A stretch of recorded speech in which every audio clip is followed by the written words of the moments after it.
কান্নায় ভেঙে পড়লেন সালমান আলী আগা। ধারাভাষ্য থেকে বলে উঠল পাকিস্তান গোয়িং হোম। কারণ একটাই, বোলাররা সুবিধা করতে পারেনি, শ্রীলঙ্কাকে থামাতে পারেনি 147 রানের মধ্যে। তাই তো সেমিফাইনালের স্বপ্ন থেকে ছিটকে গেল পাকিস্তান, অর্থাৎ প্লেনের টিকিট ইতিমধ্যে তাদের ড্রেসিং রুমে পৌঁছে গেছে। তবে এদিন কোয়ালিফাই করার জন্য শ্রীলঙ্কার বিপক্ষে দারুণ লড়াই করেছে পাকিস্তান, কিন্তু প্রকৃতি তাদের সঙ্গ দেয়নি, ভাগ্য তাদের সহায় হয়নি। উল্লেখ্য, প্রথমে ব্যাটিং করতে নেমে নির্ধারিত 20 ওভারে 8 উইকেট হারিয়ে 212 রানের বিশাল লক্ষ্য দাঁড় করায় পাকিস্তান। যদিও লক্ষ্যটা তাদের আরও বড় হওয়া উচিত ছিল, প্রত্যাশা অনুযায়ী কমপক্ষে 240 রান হতো, কিন্তু শেষ 2 ওভারে শুধু উইকেটই হারিয়ে ফেলে পাকিস্তান, রান তুলতে পারেনি, বিশেষ করে শেষের ব্যাটসম্যানগুলো। একমাত্র সাহেবজাদা ফারহান সেঞ্চুরি পেয়েছেন। এই ব্যাটসম্যান 60 বলে খেলেন 100 রানের চোখ ধাঁধানো ইনিংস, সেই সাথে ফকর জামান খেলেন 42 বলে 84 রানের ঝড়ো ইনিংস।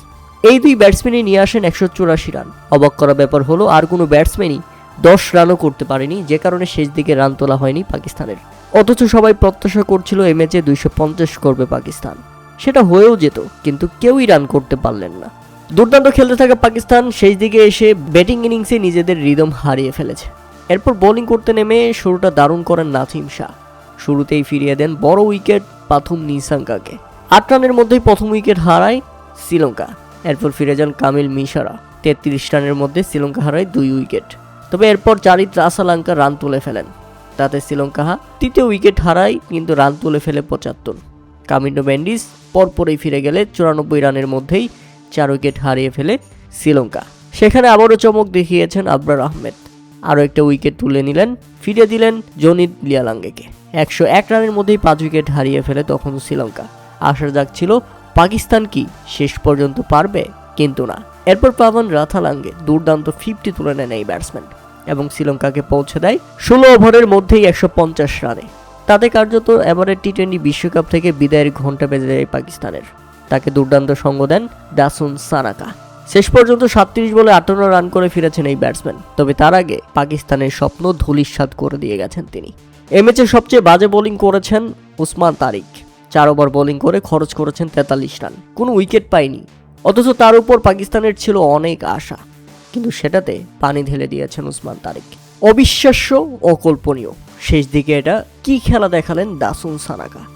147 রানে শ্রীলঙ্কাকে অল আউট করবে পাকিস্তান, সেটা তো দূরের কথা, ম্যাচটা শেষ পর্যন্ত হেরেই ফেলেছিল পাকিস্তান।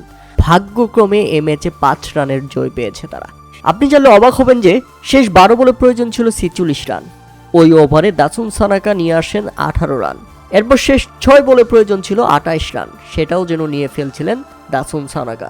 প্রথম বলেই 4, এরপর টানা 3 বলে 3টি ছক্কা, অর্থাৎ ছক্কার হ্যাটট্রিক। তাতে শেষ 2 বলে প্রয়োজন ছিল 6 রান, অর্থাৎ 2 বলে 1 ছক্কা মারলেই জিতে যাবে শ্রীলঙ্কা। কিন্তু এমন সময় একেবারে হোয়াইট লাইনের বাইরে 2টি ডেলিভারি করেন শাহিন শাহ আফ্রিদি। দুর্ভাগ্যজনক হলো আম্পায়ারের যাত্রায় 2টা বলই রাইট বল কল করেছেন, ওয়াইড দেননি।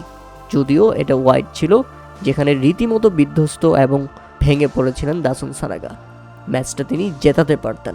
আম্পায়ারের ডিসিশনের কারণে এখানে শ্রীলঙ্কা শেষ পর্যন্ত হেরে গেছে 5 রানের ব্যবধানে। শেষ পর্যন্ত দাসুন সানাকা অপরাজিত থাকেন 31 বলে 76 রান করে। চিন্তা করেছেন, কেউ কল্পনাই করতে পারেনি পাকিস্তানের শেষ দিকে এসে এমনটা হয়ে যাবে। তবে যাই হোক, দাসুন সানাকা দুর্দান্ত খেলেছে আজকের ম্যাচে। এই জয়টা শ্রীলঙ্কার প্রাপ্য ছিল।